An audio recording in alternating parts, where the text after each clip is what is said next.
The government is here to run the country, but ever since the financial crash, it's had to prop up the banks too. That crash in 2008 plunged the country into recession and cost the taxpayer billions of pounds bailing out the banks. When I became Chancellor, I was clear I would never let that happen again.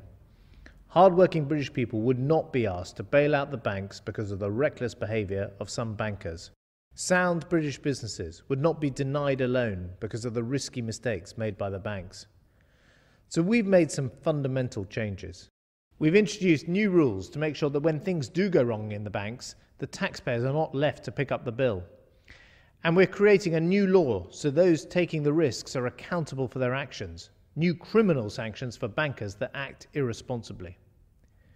With RBS and Lloyds, the banks partly owned by the public, it requires even more, restructuring and rebuilding them so that the taxpayer can get their money back.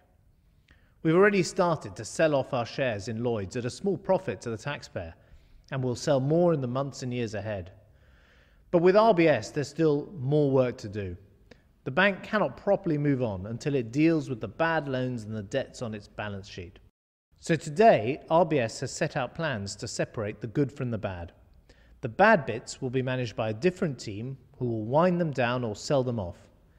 And RBS will speed up the sale of its American operation and continue to reduce the size of its investment banking, allowing it to lend more to British businesses. This is a bold move with an ambitious aim to make RBS the #1 bank for small businesses in Britain, a boost to the economy, no longer a burden. And today we're taking another big step in our plan to get taxpayers' money back and create a banking system that works for Britain.